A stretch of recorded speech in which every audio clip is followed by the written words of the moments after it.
Good morning, everybody. It's 8:30 in Illinois. Yay! My name is Ann Craig. I'm the director of the Illinois State Library. Welcome to day 2 of ILEAD USA. It is my honor, my privilege, my joy to introduce the next speakers, the dynamic duo, 2 of our Llamas. Amy and Vicki came to us as part of the 2013 ILEAD cohort here in Illinois, and the minute they walked in, I thought, wow, these ladies are going to do a wonderful, wonderful job. And so they have. In fact, and they'll tell you more about this in their presentation, they were awarded one of the night grants that recently went out to organizations and libraries all over the country. So please help me welcome our Llama group. Yay! Okay, well, can you hear me? Because I feel like I can't hear anything projecting. Is this microphone? Yeah, I don't know. I feel like it's on. Hello?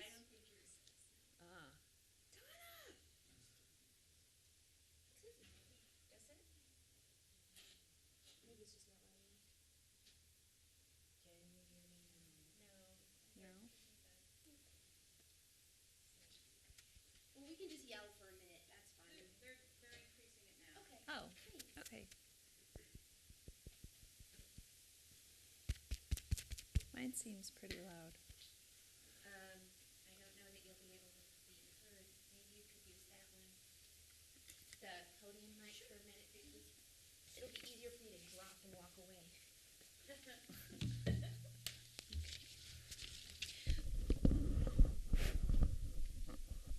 Donna, can you disconnect this, or should I just stand here?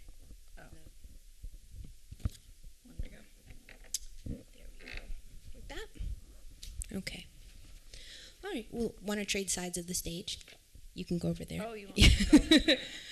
Okay. Well, We're everybody, so far apart, yeah. Vicki. Hi. Hi. This is Amy Killebrew, Hi. and I'm Vicki Rakowski, and you've probably heard us referred to as the Llamas because that is the acronym we chose when we first showed up. It stands for Leading Libraries to Awesome Makerspace Awareness, and we picked it because Amy loves llamas. So, Right. So I chose the llama first, and then I created the acronym. And then we figured ourselves out from there. So we are 2/5 of the entire team. These are our 3 really great teammates, Katie Height and Elizabeth Ludman and Allison Parker. Some of you guys may know them. They're equally awesome, and we really have had a great time working together and making this thing. And we're just going to give you kind of a brief history of who we are and what we've done. Some of you might know, but we're going to give you the real story. So we started with the 2013 cohort of ILEAD. And our original idea when we got here was sort of nebulous and a little undefined, but we knew that we wanted to create a website where librarians could find maker projects that they could use in programming, and also a place where they could share ideas and contribute their own projects. And so we came here. We didn't really know how we were going to do this, and we were lucky enough to find a partner, and so that really sort of set us in motion. Having a partner to help you the value of that can't be overstated. We found a partner, Instructables.com, which if you're not familiar with them, you should definitely check out that site. So they had, they were already sort of doing what we were talking about. They had a website full of maker projects. But the great thing was that they wanted to work with libraries and librarians. So we got in touch with them, and basically they gave us access to all their content. So then we could focus our project on making that content valuable and usable and useful for libraries. They also helped us quite a bit with outreach and marketing of our website once it was completed. So, what started as a kind of undefined idea when we arrived at ILEAD is now this pretty cool website that gets over 10,000 hits a month. And we've managed to continue working together as a group, the 5 of us, even though we're now over a year since ILEAD ended for us. Yeah, it's been 2 years, and we're still together. Yeah, so we're going to talk about how it works, how your team can work together. Yeah. This is just a quick snap of our website and how it all works. So we have projects from Instructables, and then we index them according to some criteria that you see on the left-hand side. So if you have questions about the functionality of this, you can certainly ask us later. Yeah, by the end of ILEAD, this is kind of what we knew it would look like. It was always just sort of like a idea that we were trying to arrive at, and we're going to talk a little bit about that too. Your project, if you think you know what your project is today, I hope you're wrong, because it should improve by October, and it should be something different by October. So we can talk about the website later too, but that's kind of our deal. So you've got this idea, you have an acronym, now what do you do? And Amy's going to talk a little bit about the process. Yeah, so, like we said before, today's presentation is going to focus on, we're going to talk a lot about your team and also, how to find a partner and then how to keep your project going after ILEAD is over, if you choose to do so. So what to expect when you're ILEADing? The unexpected. You should expect the unexpected. You should expect to be exhausted most of the time. You should expect to, are you guys tired? Yeah. So you're doing it good. You should be tired. It should be really fun. You should have a lot of doubt about the process, and you should be a little afraid. We all heard Beck Tench talk yesterday about how fear is good, and it's built into the experience. And there will be times when you're super motivated, and then there's going to be times when you just want to go home and watch every episode of Friends on Netflix, and that's fine. ILEAD is famously about the process, not the product. So you probably actually have some really amazing ideas for products, though, and it's pretty rare in life that somebody hands you $4,000 and says, go live your wildest library dream. It's fine, and if it doesn't work out, that's okay. That never happens at work, and this is a really cool opportunity to just sort of make it happen. I think giving yourself permission to go with that is important.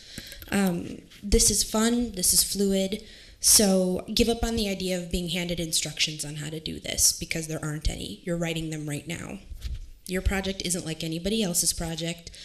No one's tried to do it before. You're writing the instructions as you go along. It was one of the other cohorts in another state yesterday, and somebody tweeted something I really like. You're building the bicycle while you're riding it. That's how it is. So there will be times when you're ready to just lock in and do what you got to do, and then there's going to be times when you want to hide from everybody, and that's okay. If you need to go radio silent for a couple of days, that's fine. Just tell everybody you're doing it. And speaking of which, there are deadlines for Springfield. There's deadlines for what you have to do when you're here. You have to make a video, a poster presentation, but then there's the deadlines that you have to set on your way to Springfield. You have to talk with each other about what the process is going to be and kind of how to make it work for where you are and who you are. Figure out how to communicate with each other, figure out what works best. For us, Google became our best friend, and we love it still today. And I think, don't forget, this is like the funnest thing ever. This is like library sleepaway camp. You get to come here, you get to hang out with a bunch of people you don't know that well, and you fall in love with them, or you wind up hating them by October, and just enjoy that. That doesn't happen ever anyplace else. So. Yeah. And I would also add, one of the things that our mentors stressed to us when we were here was like, everybody on the team should have a role, a defined role, and we found just for our team dynamic, what worked best was, well, actually, we're going to sit down and have tasks, and then we're going to break up the tasks among ourselves. So, you know, based on what our strengths were. So that really helped us a lot. You know, just as there's no directions for what you're doing, there's also no proven way that you work together. You've never met these people before in a work setting, you know, well, maybe you have, but you have to figure out what works for you. Yeah. Okay, so talking more about team dynamics, because we're going to talk about that a lot, actually. For us, the team dynamic, I think, is probably the thing that helped us really succeed. And we all sort of knew each other before we started, or like I knew most everybody, but a couple other people on the team only knew one or two other people.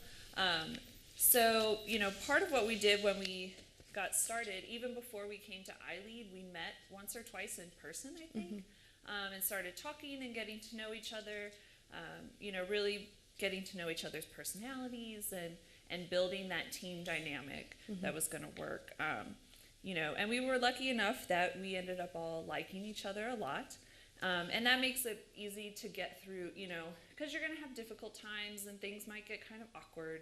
But, you know, if you are doing it for yourself and for your team, you know, it helps you keep motivated. So, you know, you can't always control good team dynamics, but you can encourage them. So just, you know, be yourselves, be respectful of what the other people on your team bring to the table. And that was probably, like we say, most important for us. You know, we understood our dynamic. We were all leaders in our own ways. So instead of designating these roles, we just, you know, we had tasks and we split up our tasks. But, The reason it's like sleepaway camp is that you're with random people and you are spending intense amounts of time together and you develop relationships very quickly, just like summer camp. Meeting off Springfield time was really important. So if you're lucky enough to live within like 25 or 30 miles of each other, then your job's a lot easier. If you're spread across the state, then that's tricky. You know, Illinois is a big state. Your team members might be on Carbondale and Rockford, which if anybody's watching who isn't from Illinois, those are pretty far apart. So just try to figure out what it is that will work for you, whether that's Google Hangouts or Skype or FaceTime, whatever it is, make sure that you make time for each other. We all like each other so much that we decided to keep it going, so we're going to talk a little bit about that. This is a shortly lived hashtag. We really tried to make it work. Nobody wanted to hop on the bandwagon with us. This was a hashtag we started called Where's Andy? And we kept doing weird things with Andy, and he was totally game. yeah, and there's photo evidence, so. Yeah. Yeah. There's no I in team, but there's Beck, and there's Andy, and there's Gwen, and there's Ann, and there's Sandy, and there's Donna. There's all these great people here when you get in trouble. And when you don't know what you're doing, remember, you're writing the instructions right now. You're trying to figure out what you're doing. Lean on these guys. They could not be nicer. It is such a luxury to have people like this in your life who don't say no, but they kind of nod their head thoughtfully and say, okay, how? And they help you figure that out. Everybody here has a good heart and wants to make it a good experience for you. And I want to talk a little bit, too, about community reps. For the Llamas, the way it worked was, I mean, we all, of course, had a community rep, but we did actually wind up relying on Amy's pretty heavily. She was the person who seemed to give us the best feedback and the best sort of advice that kind of resonated with what we were trying to do. So when it comes to figuring out how to work and communicate with your team, with your community reps, simple updates after ILEAD are fine. If you have a question, get in touch with them.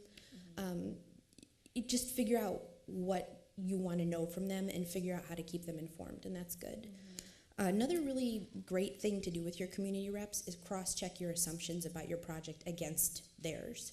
If you tell them, hey, we're building a website that, you know, helps librarians find all the story times in the greater Chicagoland area, you know, like we're aggregating that information or whatever, then they might say, great, well, why? And, or who's it for? Is it for kids? Is it, you know, they might think of something that you don't. So cross-check what you think you're doing against what they think you're doing. And you can kind of try to reconcile them if they're too far apart. Okay, so I think I mentioned previously, about Instructables and how having a partner was really a key for us. So here are some things that we would suggest. We think having a partner is a pretty big thing to do and something we would encourage you to do if it fits with your project. So, for us, we found our partner.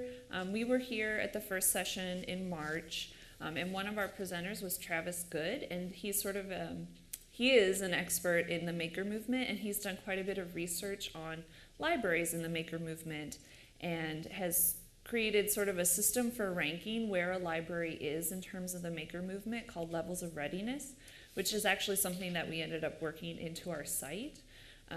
And so we were listening to his presentation, and it was like, oh, wow, a lot of what he's saying sort of aligns with our project and what we're trying to accomplish. And then at the very end, he said, oh, and by the way, Instructables is interested in working with libraries. And, we could have sat back and thought, well, that's really nice, and not done anything. And instead, we looked at each other and we're like, do you want to go talk to him? Yeah. Do you want to go talk to him? You do it. No, I'm not doing it. You do and so it. I think, we sort of walked up to him with butterflies in our stomach like, oh, hey, so we're doing this project, and do you think we could talk to Instructables? And he was like, oh, yeah, that would be great. And he, sent an email to the contact right away, and, by the end of the day, we were in contact with Karen at Instructables, and it was kind of crazy, but, you have to take that initiative, because if we hadn't gone to talk to him, then we wouldn't be here right now. Right. So. And it's okay if they say no. All they can say is no. They can't say, no, you're terrible and this project will fail. They can just say no, and that's fine. Right. And even if they don't end up becoming a partner, they're definitely going to have some insight for you and be able to help you define your project maybe. There could be things that are mutually beneficial, even if it's not an official partnership. So, and that partnership the partnership with Instructables really led to other partners, especially as we started to promote our project. Autodesk is the parent company of Instructables, and so they're a natural partner for us. They help a lot with the publicity. But we also were approached by companies who were interested in working with us, like 3D Systems, which is a 3D printing company, Little Bits, Llama, and then we've started working with the Knight Foundation as well. So, that's all been really great, and that all started with that first partnership with Instructables. It gives us some credibility. And of course, don't forget your first partner, the Illinois State Library. They're super supportive, and they're still our partner today. Yeah. I think, too, sometimes it's okay to say no. We've also learned, I think we've kind of become experts by accident on maker stuff in libraries. And I mean, I don't even know that I would call myself an expert of any sort, more of a connector and a resource for people. But because of that, people will get in touch with you and they'll say, hey, we've got this thing. So we actually do have an example of that. We do. Right after we launched our website, we were contacted by Inventables, and they wanted to work with us. And we were like, oh, wow, that's really exciting. That's a pretty big company. They're based in Chicago. So a couple of us went and met with them in person in their office. And during the conversation, it became very clear that their goals just didn't line up with our goals at the time. And, so we had an interesting conversation, and I think we learned a lot. But at the end, it was like, yeah, we really can't, there's not enough overlap here for this to be productive for either of us. So, we sort of had to walk away from that, which can be hard, but ultimately it wasn't the right move for us. Right. You want to do everything, and you're so used to being the one to approach people that when somebody approaches you, you get really excited. So learning that it's okay to say no to whatever's not your mission is good. Yeah. So we're going to talk a little bit about the project. Everything we've done, Inventables, Autodesk, Little Bits, that's all happened after October. You think you know what your project is about, think again. You have an idea right now. What you have is a seed of something, and it is a good thing if October doesn't look like March, if June doesn't look like, if nothing should really line up. It should all be a process, and it shall be pretty flexible and pretty fluid. You're always going to be moving towards the end, but things will change all the time on you. What we would advise at this point is just, it's the beginning. Pick the most viable element of your idea and start working on that. And maybe it fleshes out, maybe it doesn't, maybe you get a little bit down the road with that and you realize, oh, this is wrong. Hop off of it and pick a different road. So that's how this works. Be open to feedback. Believe the ILEAD people when they tell you something. And at the same time, think about if that's true. Think about if it works for you. Negotiate for the things that you need, either from partners or with yourselves or with your mentor. For example, with our website, somebody had suggested, well, why don't you just do a WordPress blog? And it wasn't going to be what we needed, and we kind of knew that. We needed something more than that. Yeah. And so we thought, okay, that's fine. But we kept pursuing what we knew we needed. Yeah. So you don't know what's going to happen in October, but it's all a path, and you're supposed to be on that path. Yeah. And you'll get there. Yeah. It Wherever all works there out. is. Yeah. Decide what's absolute, decide what's peripheral. If you have ideas for something you can do after ILEAD, don't forget it, write it down, but just stick with what you think is the most viable choice for you guys, and then go with that. Yeah. I think, too, I would say that our project really kind of solidified itself between the first and the second sessions. Yeah, I would say that's probably true. Or like right after the June session is when it really started to solidify. In, yeah. And speaking of, negotiating for the things that you need and being open to change. So we were talking with Instructables, and they had sort of agreed to let us use their content, but how to use their content really became an issue. They were like, well, we want you can import the content into your website using iframes. And we were like, okay. And one of our team members, her husband happens to be a programmer, and so we were talking to him about it, and he's like, well, really, you want to use the API because the iframes are, it's not going to look quite the way you want, and it's going to be harder. It might break more easily. We were like, oh, okay. So we go back to Instructables and we say, but no, could we use the API? Like, they don't have an open API; it's closed. But can we use it? And they were like, no, we think iframes is probably the best way for you to do this. We're like, oh, all right. So we sort of had to come to terms with like, well, maybe we are going to have to use iframes, and it's not going to be quite what we were envisioning.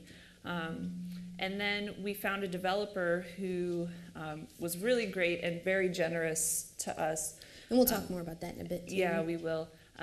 But what ended up happening was once we had that developer on board, it gave us some credibility, I think, and our developer talked to their developer, and like right after that conversation, it was like, oh yeah, I'm going to use the API. Yeah. And we were like, oh, okay. Cool. Thanks so much. Yeah. I think for us, for Instructables, it was like, okay, it's just not some group of bozos, and right, yeah.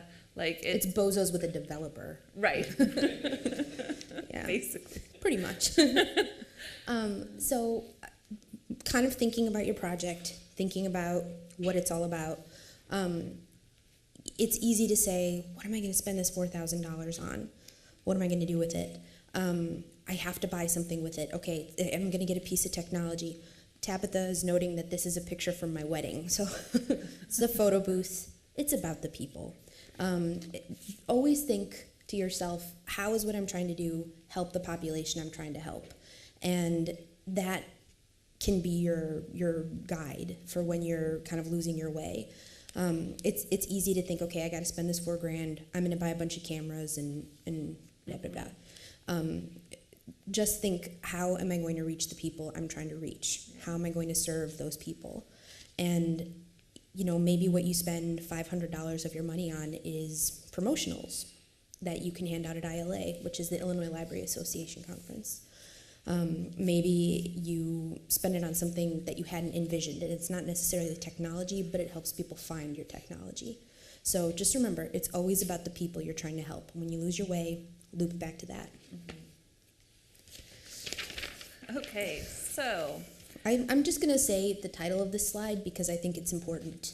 The Llama's bigger than Baldacci. Also Italian recycling. And also Italian recycling, maybe?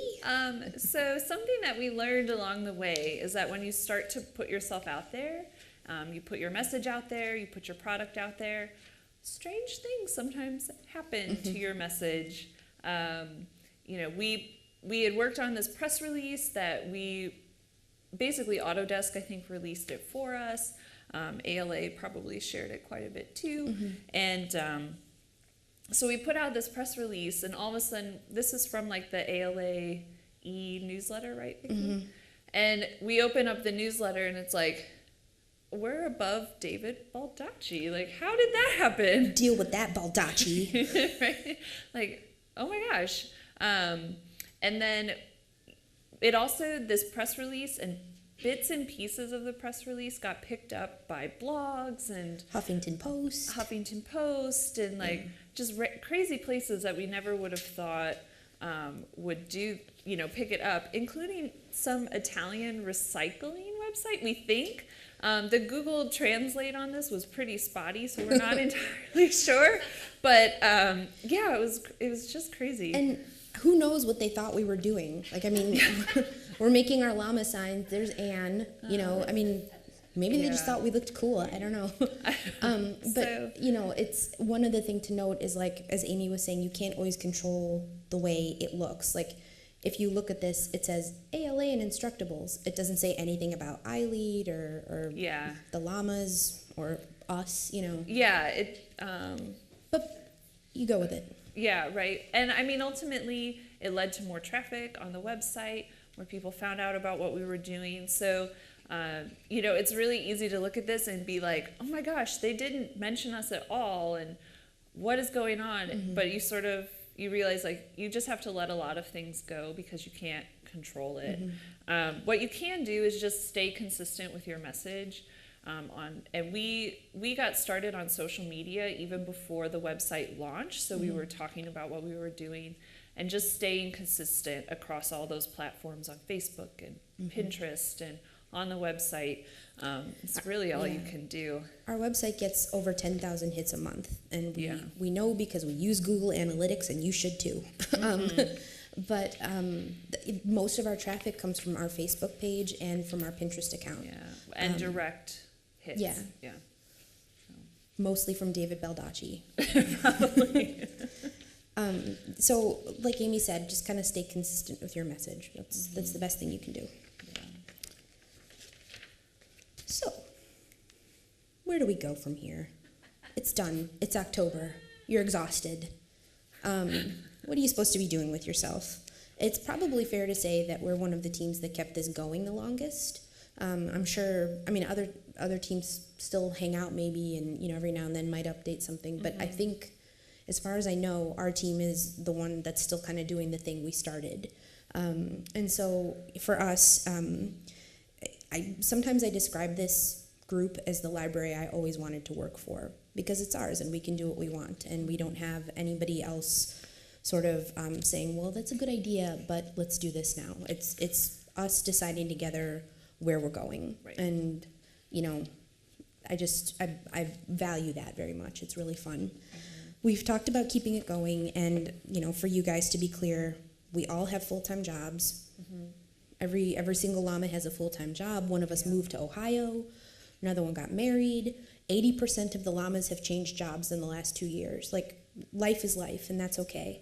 I would say that there have been times where we don't touch the website. It just kind of runs on its own for a few weeks. Then we come back and we import some new content.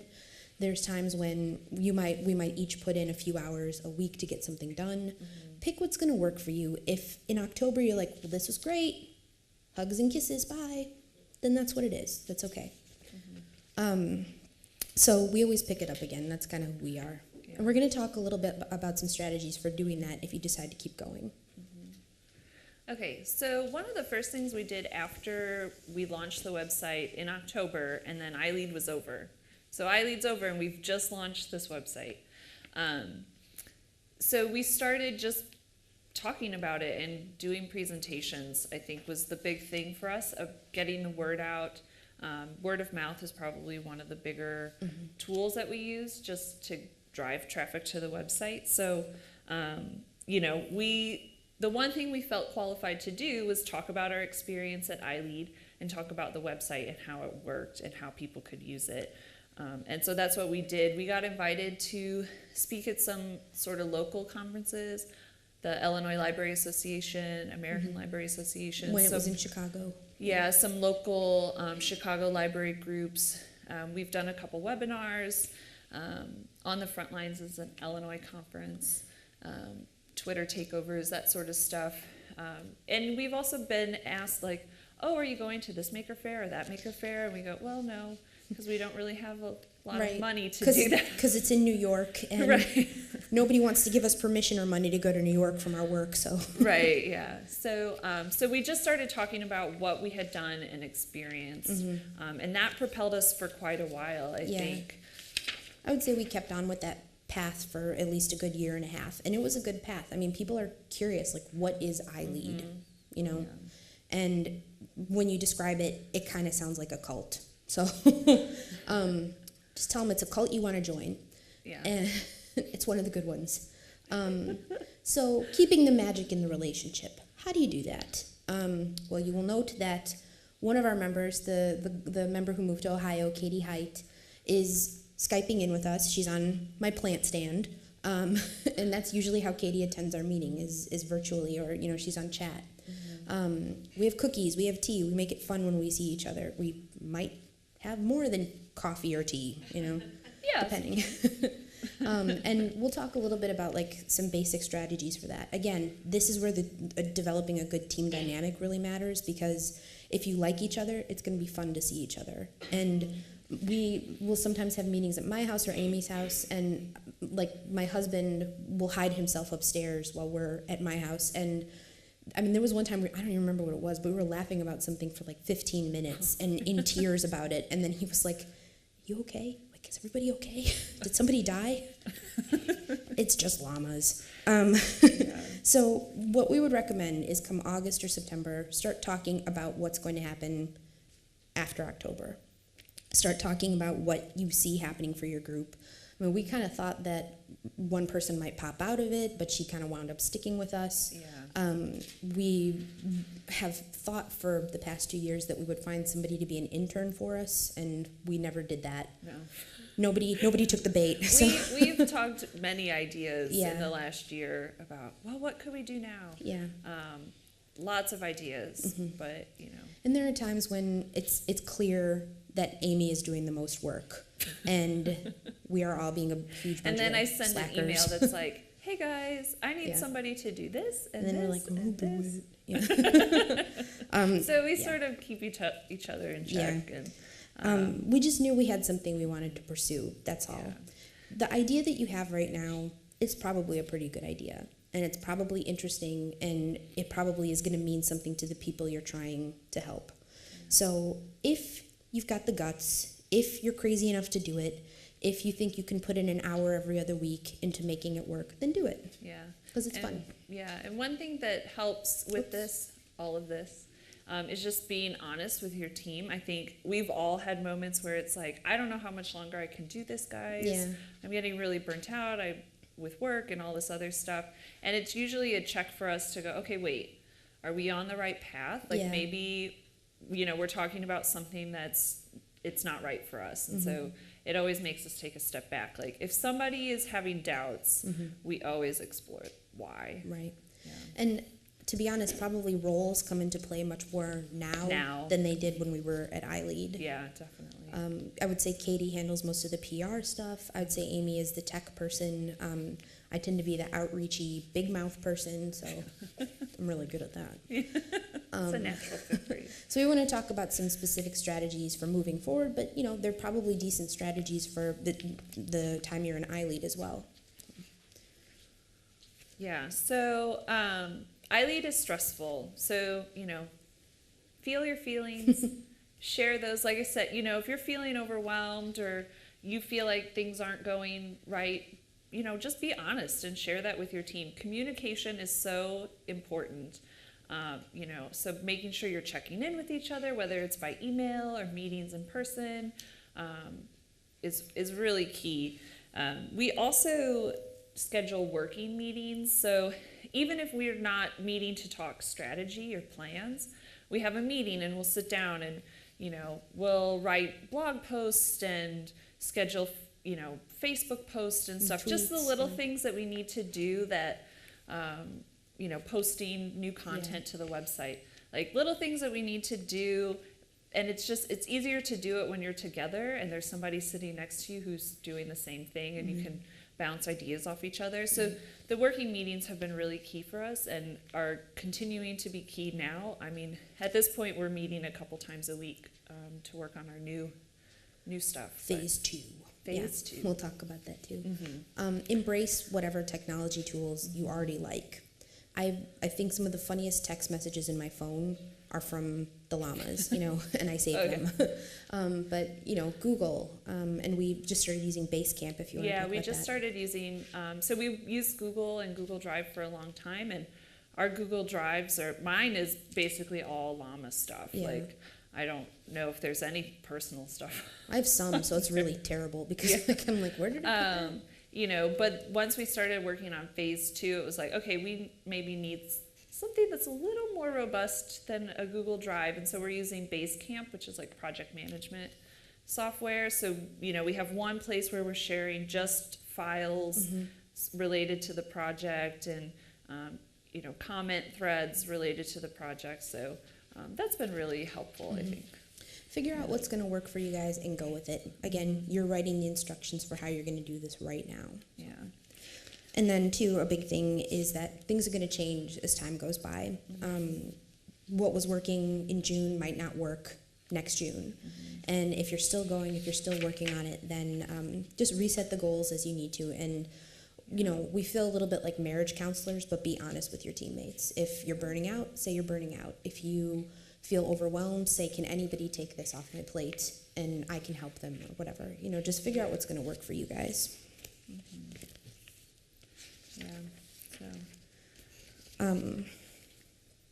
Facing challenges. This was one of our teammates. We were playing laser tag at the Tech Petting Zoo in June, and the llamas sometimes they go overboard. We get really aggressive. We can be a little competitive sometimes. As evidenced by Allison, ready to punch somebody out. So again, the most important factor for anything you do here is communication. Whether that's with your community rep, with each other, with your mentor, with the folks at the Illinois State Library. So figure out what works. One thing that helps is setting meetings ahead of time. Your schedule starts to fill up. Maybe you guys are actually like cool people and go out on Friday nights, but not us. So what we do is we'll set like every third Friday evening of the month, and we can work that night, because we know it's not going to be taken up. Set your time now that you're going to work. And again, it's hard to stay motivated when you don't really have a goal. You have a goal in October, but after that, it's on you because you've incubated the thing and now it's yours. So and for a long time, our goals were like, we have to get ready for the Computers and Libraries Conference. That was the next goal or the next task that we were working on, but we were always talking bigger. What else can we do? How can we continue to spread the maker movement to libraries? What else do they need? So it was always a conversation we were having. Just talking about how to do it was key. So some of the challenges you might face obviously are time. We talked about some ideas. Money, where is the money going to come from once it's run out?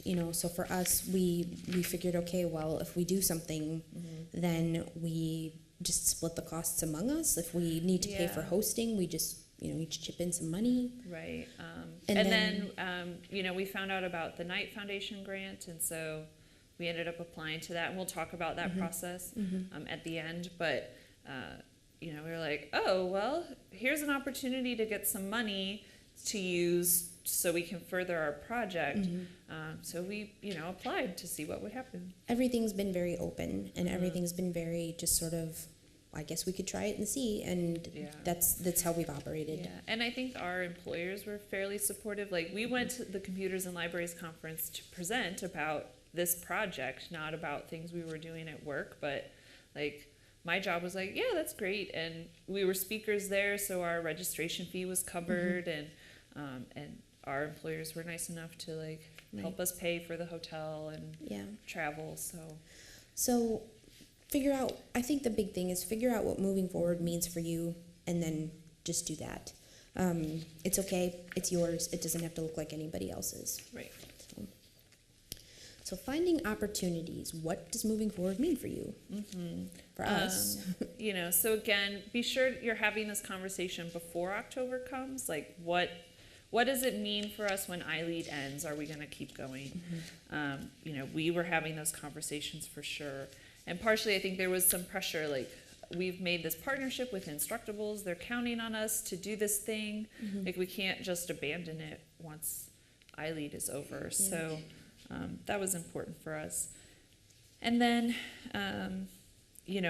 one of the things that happened was we were going around and presenting at conferences about ILEAD and our site, and people would come up to us after, and sometimes it was like, oh, I really appreciate what you're doing. I'm going to use this all the time. I'm going to tell my coworkers about it, which is great. And then other times people would come up to us and be like, hey, have you thought about doing X, Y, or Z? And we'd go, oh, well, no, we haven't really thought about that. And then we go back and we talk about it. Like, is that something we could do? And so, we talked about, we were going to put together guides, sort of grouping like projects together and putting out these guides. People have come to us and said, why don't you put together kits that libraries can share? You should do some consulting and talk to libraries about how to get started. Those were all great ideas that other people sort of approached us with, and we would talk about, like, does this align with what we want to do? Do we have time to do it? And then something really great kind of came on our radar, actually from somebody we met at ILEAD. It was the Knight Foundation Library Challenge. It was called the Knight News Challenge. And Amy can talk a little bit about the process of this. Yeah, so we found out about this challenge like 4 or 5 days before the deadline to apply. And we were like, oh, well, yeah, let's just throw something together. At the first stage, it was really, they were just collecting ideas, so you didn't have to be super defined and detailed in how it was all going to work. You just had to present the idea. And there weren't that many people who'd applied, and it was a $2.5 million grant, so we thought... It was all told, they gave out about $2.5 million. At the first phase, there were 678 entries, of which we were one. So, so we're like, okay, well, we'll see what happens. So we put it out there, and then the Knight Foundation moves really fast. This isn't like a grant that they're going to review for 6 months and then get back to you. And so about a couple weeks later, I think, they were like, oh, hey, you're a semifinalist. Don't tell anybody. Don't tell. No, actually, I think when we were semifinalists, we could say, but when we were finalists, we were not allowed to say. So as the semifinalist phase, there were about 40, and we had to give them more details about what we were going to do. And then a couple weeks later, they were like, okay, you're finalists, don't tell anyone. And then we had to go and meet with a couple representatives from the Knight Foundation to do an interview. On the Tuesday before my wedding, so... Yeah. Vicki was really a trooper. And, I wasn't going to miss that. It was... and that was a really interesting experience, the questions that they asked. And, they were really curious about, okay, well, why do you think this is going to work? And what are your assumptions? And... We'd originally asked for like $100,000 of that money, and because we were going to do it nationally, and then they came back and said, well, we think this is a really good idea. We want you to test it more first before we give you that much money. So here's a $35,000 grant to test your idea. So we're just going to test it in Illinois to start, and then if it goes well, there is an opportunity for more funding. Leap and the net will appear, because we were like, oh God, do we have to catalog this stuff? Do we have to put this stuff in Amy's extra bedroom? And then... where are we going to store these kits? Where are we going to... Then we called Anne, and she and the Illinois State Library agreed to work with us. So never forget your friends at the Illinois State Library. Definitely. It's also important that to say that at every step along the way, when something big has happened, we've all kind of looked at each other and been like, oh my God. Did you just see that? Yeah, and what's really interesting is that the prototype fund ends up being sort of ILEAD-like in that the Knight Foundation is a great organization, and they're like, we like your idea, we believe it has some legs, here's some money to test it. If it doesn't work out, that's okay. Tell us what you learned at the end.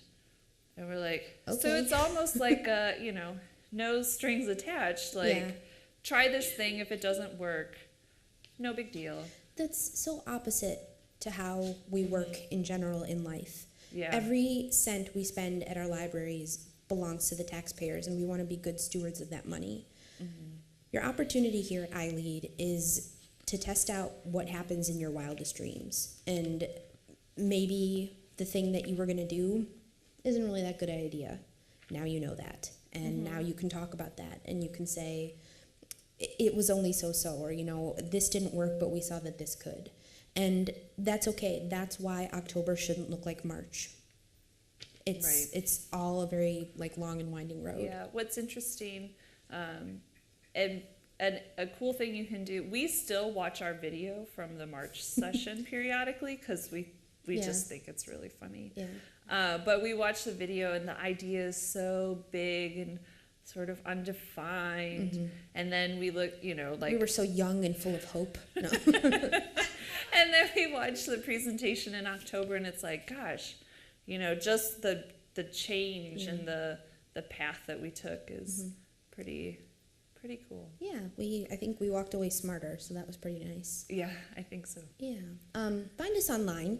Please, follow us on Facebook and Twitter, and you can see a lot of the projects. We kind of curate groups of projects on Pinterest. But not just that. If you have a thing where you're trying to reach out to a population, start thinking about social media now. One thing that we did, I would say, that maybe not a lot of other groups in our cohort did, was we marketed the idea we were working on. We did that through presentations, we did that through social media, and we showed up any place that would have us. Yeah, I mean, we even started presenting before we had a functioning website. We were at, was it ILA or ALA? Oh, I think it was ALA in Chicago. It was both. Because yeah, it must have been both. Yeah, but the way we got into the Illinois Library Association conference was another team said, hey, we're going to be at the Maker Showcase. They were also doing Maker things. Do you guys want to come? So lean on your fellow groups. Maybe you guys have something in common that you can work on. But copy the marketing idea. It's a good one, and it gets you a lot of attention. And last but not least, celebrate your fabulousness. You've made it to ILEAD. This is really fun. Sorry for being so fabulous. Actually, I'm not sorry. Never. No. This is like the funnest, and now you get to do something that everybody is going to be interested in, and you're going to learn things that nobody else knows yet. So enjoy that, and even if it doesn't turn out to be a smooth, polished project by October, actually it shouldn't be. But even if it's just a learning experience and that's what it is, then that's what it is, and it's great. Yeah. Thank you for having us. We love being here. Yeah.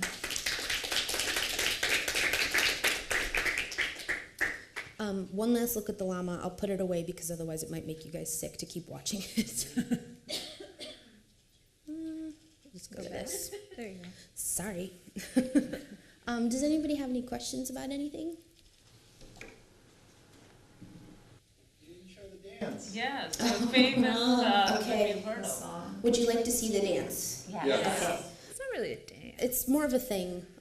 So it's a chant. Very sorry, I don't sing well. Okay, I got it. I'm on it. So make a llama, and it's, there's your llama. And we did this at the first session, and for some reason, like I said, pick your acronym wisely, because you will be known by that. Wisely. Years later, somebody will say, do the llama dance, and you'll be like, okay. So it goes, happy llama, sad llama, mentally deranged llama, super llama, drama llama, big fat mama llama, moose. Have a thing. Does anybody have any questions about their project, or, yeah, what's up? How often did you guys meet during ILEAD? During ILEAD? Can you repeat the question? Sure. So the question was, how often did we meet during ILEAD? So the actual ILEAD time. Yeah, like outside of March and June. In between times, we probably met 2 or 3 times in person. We'd say that's Yeah, we didn't actually meet that much. I would say between March and June, we probably only met twice. And then between June and October, we probably met more often. But it wasn't a ton, maybe once a month. Right. But we were always in contact through email, primarily. And Google Drive, like that's huge. Yeah. So we're lucky because we live close to each other, but even living close to each other, that wasn't, as important as just talking about what was going on, and the internet is fine for that. Yeah. Anybody else? You all have done a wonderful, wonderful job with your project. Did you ever think that it would, did you know you'd be together this long after? Not necessarily. I think when we finished, we definitely wanted to promote the website. I think it was something we needed to do. So it was like, okay, well, we're going to do these presentations. And then Then we'll call it a day. yeah, maybe, We'll see. and we talked a lot about, well, how do we sustain the website? We even threw around the idea for a while of handing it off to another group. Like, okay, here's this website. Now you guys can sort of take care of it and add content to it, just sort of maintain it as it was. And then I think when it actually came down to like finding people to take it, we were like, I'm a little too attached to this. It turns to out give it to someone else. nobody wanted to raise our weird toddler, Yeah. So, So, we could have just talked about the website and presented on it and just maintain the status quo, but which would have been fine. Yeah. That's a good option. It's just that we've had some cool opportunities and we've stuck together, and I would be loath to walk away from these people just because I like them so much. So yeah. Did you get your logo designed or something, or that's just Sure. make it at your So- library? She asked, did we have the logo designed? We didn't. Somebody on our team One of did our it. team members designed it, yeah. I think she asked for some feedback from her works graphic designer, but she made it herself. And honestly, I think she made it in Word. Yeah, I think she Yeah. used like Word or something. It wasn't even like Photoshop or Illustrator or anything. Yeah. But a logo is a good idea, and Yeah. it doesn't have to be fancy. It doesn't have to be, like slick Yeah, or cool. It helps give you sort of a cohesive identity, I think, when you're talking about what you're doing. Yeah.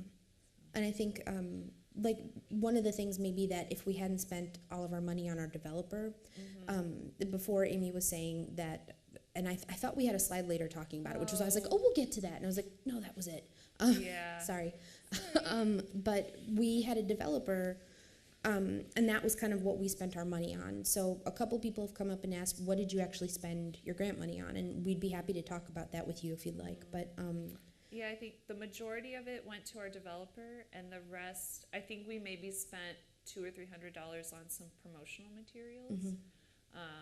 But the story of our developer is kind of funny in that none of us had ever worked very closely with the developer. So, we had been told, okay, well, you write a request for proposal and you ask for people for their proposals and then you pick one. So we wrote out this request, and we had asked for names of developers who were interested, and so we sent the request to them. and mostly we just asked people that we knew, like, do you Yeah. know any good Do you know developers? it? And we knew we probably wanted the website to be built in Drupal, so we were specifically looking for a Drupal developer.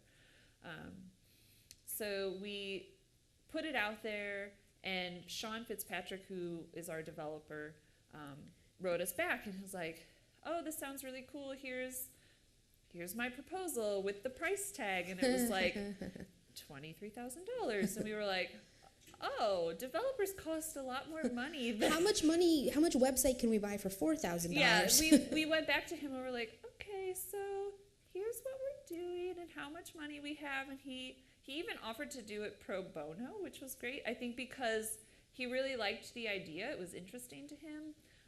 And probably built his portfolio a little bit. And it got him known because when people saw what he did. I mean, he's also the Oak Park Public Library's web developer.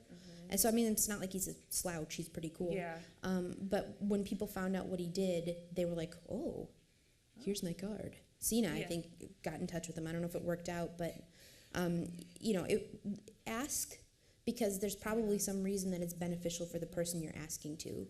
And being told no doesn't hurt.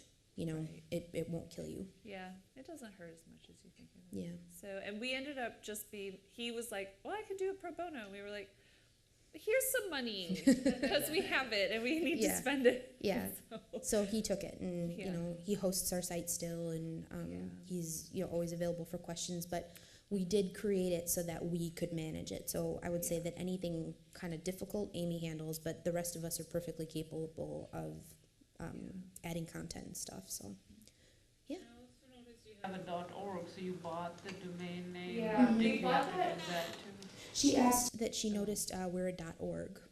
So. we actually bought once we had landed on the name for the site, we bought it right away. And we bought the .org and the .com. So we don't publicize the .com, but if you would accidentally put it in as a .com, it should take you to our site. And that can be what some of your money goes to. You know, if you are planning to do a WordPress site, you can buy the WordPress site without the .wordpress.com. So you can always just say, you know, umaswebsite.com, and that's fine. And maybe that's what you spend your money on. It's not expensive. I think that would run you like $50. Oh, not even. Yeah. $10. Yeah. $10, yeah. So plenty of money left over to coerce developers into working for you. Does anybody else have any questions? If you want to talk, we'll hang out here. If you have any things that you're too embarrassed to talk about, we're over here. Thank you, guys.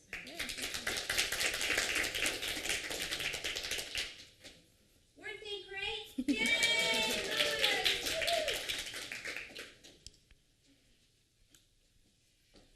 Okay, thank you, everybody. And we are on to the next presentation. Thank you.